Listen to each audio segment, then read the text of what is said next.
우리가 매일같이 이렇게 말씀을 보면서 구약 성경을 계속 봤는데 하루빨리라도 마태복음이 저는 시작되기를 좀 바랬습니다. 좀 새로운 느낌을 우리가 갖고 또 그동안에 보지 못했었던 사복음서 안에서 우리에게 또 하나님께서 무슨 말씀을 하실지에 대한 그런 기대감을 가지고 보고자 함이었죠. 마태복음의 기관을 잠깐 설명하자면은, 이 마태복음의 저자는 마태가 속해 있는 공동체에 그 사람들에게 예수님이 누구신지, 우리가 그 신앙을 왜 붙들고 왜 믿어야 되는지, 그분은 어떤 분인지에 대해서 소개를 하고자 이 마태복음을 기록을 하게 되었고, 그것을 이 공동체 안에서 같이 이제 서로 회랑 같이 이제 보는 그런 말씀이었습니다.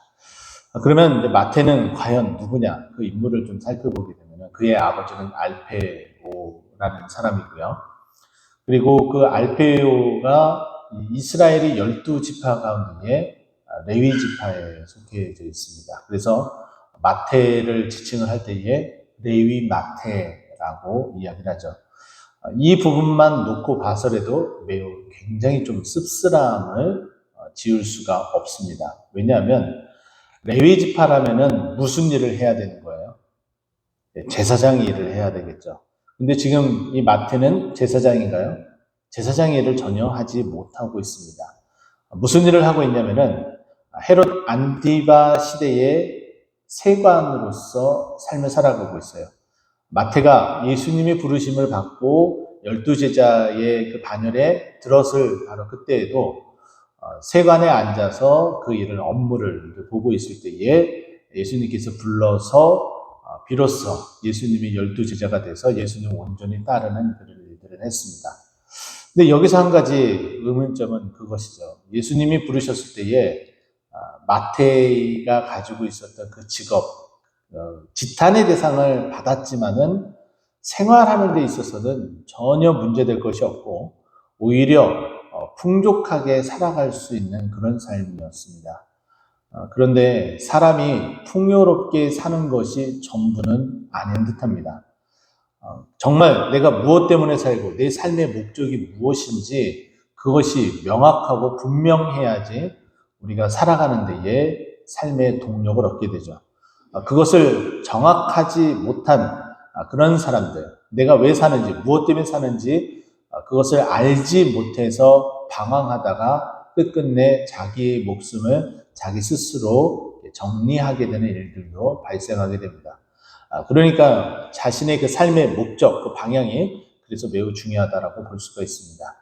바로 이렇게 레위 마태는 하나님의 그 예수님의 그 부르심으로 이제 본인이 무엇을 위해서 살아가야 될지 이제 알게 되었고, 또 예수님을 따라다니면서 예수님께서 하셨던 말씀들, 그리고 행적들, 그런 것들을 기억을 하면서 공동체에게 예수님의 그 행적을 기록할 필요가 있어서 기록을 하게 됩니다. 사복음서 중에 제일 먼저 기록된 말씀은 마가복음입니다. 자신의 기억이 완벽하지 않기 때문에 그래도 그나마 가장 먼저 쓰여진 마가복음을 읽으면서 참조를 하면서 그 안에 맞아 이 일 가운데에 이런 일도 있었지라고 생각을 하며 그것을 적어 나가기 시작을 했죠. 그렇기 때문에 예수님에 대한 것을 기록을 해야 됐었기 때문에 이 공간복음의 마태복음은 마태가 예수님을 어떻게 소개해야 될지에 대한 고민을 갖게 됩니다.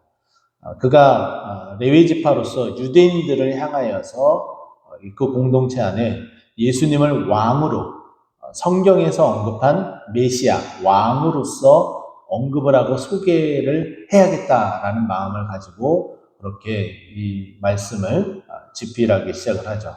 그래서 우리가 알고 있는 것처럼 우리가 또 많이 암송하고 있는 말씀이죠. 마태복음 1장 1절 말씀을 보게 되면은 아브라함과 다윗의 자손 예수 그리스도의 세대라라고 계보라 이렇게 언급을 합니다. 여기 보게 되면은 믿음의 계보이기 때문에 아브라함을 언급을 했고, 그리고 다윗이라는 인물을 언급을 했습니다.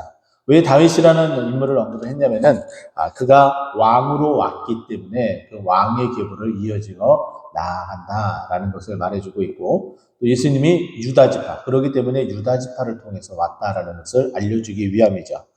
1장 17절을 보게 되면은 이렇게 아브라함부터 바벨론 이르기까지 나라가 없어지고 망했어도 하나님께서는 여전히 그 역사의 그 주관, 그 주를 놓지 않고 있었다. 예수님의 그 나심은 이렇게 계획되고 수정되지 아니했다라는 것을 보여주기 위함이에요. 그래서 다윗부터 바벨론까지 또 14대요, 바벨론으로부터 그리스도까지 14대다. 이렇게 14대씩 끊어서 우리에게 이제 소개를 해줍니다. 숫자적인 유대인들의 의미를 통해서 표현하는 것이었기 때문에 이것이 좀 큰 의미가 있지만은 우리가 뭐 그것까지는 이 시간에 말씀을 안 드리겠고, 또 1절부터 시작해서 17절까지 나오게 되면은 여러분들이 이미 많은 설교를 통해서 들으신 바 여기에 언급된 여인들의 그 모습이 매우 중요하다라는 거죠. 어떤 여인은 창기로서의 이름이 언급이 되고, 어떤 여인은 예수님을 직접 낳은 마리아로서 언급이 되어집니다. 각양각색의 이름이 이렇게 언급이 되지만 결국은 예수님의 족보 안에 여자의 이름이 이렇게 들어가게 됐다라는 것은 감출 것도 없고 속일 것도 없고 적나라하게 모든 것을 다 받아들이고 수용하고 그 가운데서도 하나님의 긍휼의 그 사랑이 꽃피운다는 것을 설명하기 위함이겠죠. 그 중에 우리가 좀 기억을 해야 될 인물들, 창기가 이 족보 안에 들어가 있다라는 것도 매우 놀랍지만은 시아버지와 며느리와의 그 부적절한 관계 이야기도 있습니다. 교회, 믿음 생활, 공동체는 다 그와 같은 죄인, 정말 돌에 맞아 죽어도 현치 않을 그런 사람들이 존재한다 할지라도 교회 안에서는 그것을 예수님의 피로써 용서해주고 수용하고 함께 믿음으로 나아갈 수 있다라는 것을 소개해 주죠. 그러기 때문에 초대교회에 오히려 잘 먹고 잘 사는 사람보다는 못 먹고 못 살고 힘들고 어려운 사람들이 오히려 예수님을 더 많이 따랐던 것을 우리는 기억을 합니다. 자, 그러면 오늘 보면은 이제 예수님의 족보에 대해서 쭉 소개를 해주고 있고, 이제는 예수님이 어떻게 나셨는지 그 탄생 비화를 우리에게 소개를 해줍니다. 예수님의 나심은 이러한데, 마리아가 요셉과 이렇게 약혼을 하고 동거하기 전에 성령으로 잉태된 것이 나타났다라고 설명을 해주고 있습니다. 요셉이 알게 된 거예요. 임신을 하게 된 것을 서로 이야기를 통해서 알 수도 있었겠고, 또는 점점 배가 부르는 그런 모습을 통해서 알 수도 있을 터입니다. 그런데 자신이 같이 동침을 했다라는 것도 굉장히 좀 어려운 부분이었겠지만은 그러지 않은데 임신을 했기 때문에 그렇게 되면은 이 마리아는 당연히 돌로 맞아 죽을 수밖에 없는 그런 상황입니다. 그래서 19절 말씀 보면은 그의 남편 요셉은 의로운 사람이라 그를 드러내지 아니하고, 여기서는 마리아의 그 일들을 말하겠죠. 그래서 가만히 끊고자 했다라는 것은 임신한 것에 대해서 이제 없이 하려고, 그래서 아무 일도 없는 것처럼 그렇게 지내려고 그런 마음을 먹었습니다. 그래서 20절 말씀 보면은 이 일을 생각할 때에 가만히 끊고자 했었던 그 일을 말하고 있습니다. 그래서 우리가 이 말씀을 읽을 때 19절에서 20절로 넘어갈 때에 아예 19절, 20절 이렇게 끊어서 읽기보다는 20절 초반부 이 일을 생각할 때에 이렇게 여기서 끊어서 한 문장을 이렇게 보는 것이 더 이해하기가 쉬울 듯 싶고요. 주의 사자가 현몽하였다라는 이 말은 현몽에다가 동그라미를 치게 되면은 24절에 깨어 일어나라는 단어가 다시 그 한 문장 안에 다 들어가게 됩니다. 요셉이 꿈을 잠들어 있고 꿈 속에서 어떠한 일이 있었고 그 이야기를 전해 적고 그 이야기를 들은 사람이 이 마태가 이것을 기록하고 있는 것이죠. 그래서 잠을 자고 현몽했고 그리고 잠에서 깨어났다라는 이야기로 이 이야기 탄생의 비화가 마무리가 되어지죠. 그래서 현몽하여 이르되 다윗의 자손 요셉아, 여기 보게 되면은 우리가 그냥 지나갈 수 있었던 표현이었죠. 아브라함과 다윗의 계보다, 자손 예수 그리스도의 계보다라는 이 표현 속에서 다윗이 언급된 이유를 잠깐 말씀을 드렸는데, 이것이 언급되지 않았으면은 조금 강조점이 좀 약화가 되겠죠. 그런데 1장 1절부터 떡하니 예수님은 유대 지파의 다윗의 자손으로 왕손으로 오셨다라는 것을 강조를 해줬고, 그 강조한 것을 이제 주의 사자가 현몽에서 다시금 요셉에게 이야기하며 그것을 우리에게 확인시켜주고 각인시켜주는 역할을 하고 있는 거예요. 그래서 여기서도 다윗의 자손 요셉아라는 것은 예수님이 어떻게 해요? 그 다윗의 자손으로서 태어났다는 것을 알려주려고 다시금 언급을 하는 거죠. 그래서 1절에서 언급했었던 그 이야기를 20절에 들어서 다시 이야기를 합니다. 내 아내 데려오기를 무서워하지 말라. 그가 잉태된 것은 성령으로 된 것이다. 이미 우리에게 예수님의 탄생, 마리아의 성령 잉태를 알려주었어요. 직접적으로가 아니라 간접적으로 알려주었어요. 그런데 이제는 그것을 그래도 직간접적으로 알려주고 있습니다. 누구를 통해서요? 주의 사자라고 설명을 합니다. 이 주의 사자는 하나님을 대리하고 하나님의 말씀을 대신 전달해주는 그런 역할을 하죠. 근데 그가 거짓 없이 진실되게 성령으로 잉태되었다라는 것을 알려주고 있습니다. 그러면 앞에서 언급된 18절에서 언급된 성령으로 잉태된 것이 드러났다라는 것. 이때 당시만 하더라도 요셉은 성령으로 잉태된 것이라는 것을 알지 못했죠. 근데 이 글을 읽는 자들은 성령으로 잉태된 것을 알고 그것을 알면서 읽지만은 이 요셉의 입장에서 그것을 알지 못한 상황이었는데 이제 20절에 들어서 성령으로 잉태돼서 알게 됩니다. 그러니까 완전히 변화가 되죠. 알지 못할 때는 그 일을 끊고자 했지만은 이제 알게 되면은 그것을 끊을 수가 없이 계속해서 이어지게 된다. 그러면 여기서도 우리가 한 가지 또 배우고 또 알게 되는 것은 우리가 예수 그리스도를 믿기 전에는 예수님을 따라가지도 못하고 또 교회를 섬기지도 못했지만 이제 예수님을 믿게 된 이후로는 어떻게 해요? 이제 예수님을 따라가고 또 교회를 섬기고 내 목숨보다 더 소중하게 여길 수 있도록 그 믿음이 바뀌어지게 되는 거예요.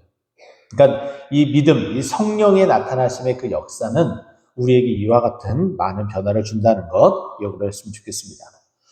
또 예수님의 그 이름이 무엇인지 우리에게 알려주는 매우 중요한 성경 구절이죠. 마태복음 1장 21절.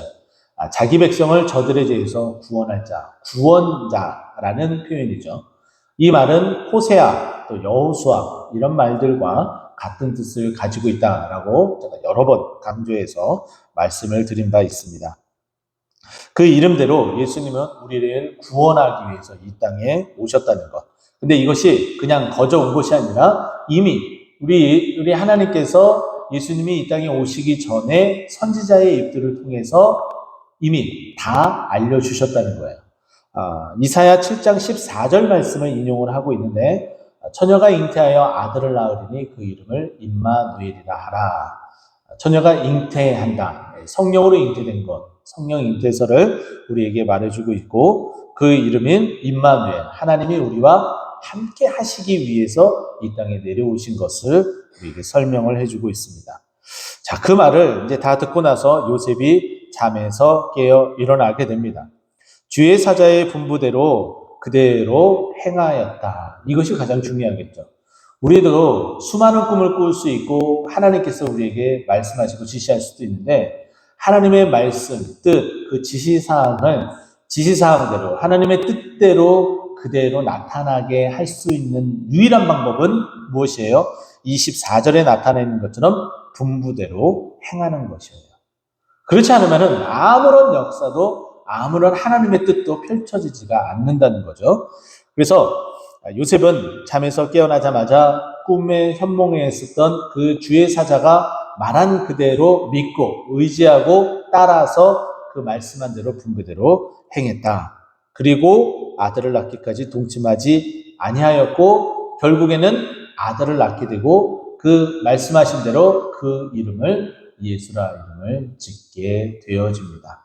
이것이 이제 예수님의 속에 마치 이제 막 시작된 두둥두둥 하고서 북을 울리면서 앞으로의 이 예수의 이 행적을 통해서 과연 어떠한 큰 일을 벌어질지에 대한 기대감을 탄생부터 이런 정말 놀라운 하나님의 사자의 역사와 그리고 죽을 수 있는 상황에서 죽지 않고 새어날 수 있도록 하나님께서 이끌어 가시는 그 아름다운 그 모습들을 이렇게 기록을 해줬는데, 그렇다면은 이 죽지 않고 태어난 이 아이가 자라면서 과연 무슨 일, 어떠한 역사를 나타낼지에 대한 그 모습을 우리에게 알려줍니다. 근데 결국은 예수님은 이 땅에 오셔서 하시기 위한 그 일은 죽음을 위한 것이었어요. 근데 이 죽음은, 예수님의 그 죽음은 우리를 사랑하셔서 택하신 죽음이었고 또 우리를 살려내기 위한 죽음이셨다.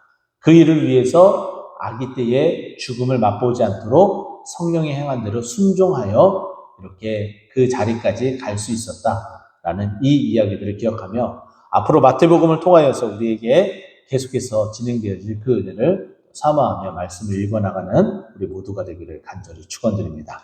기도하겠습니다.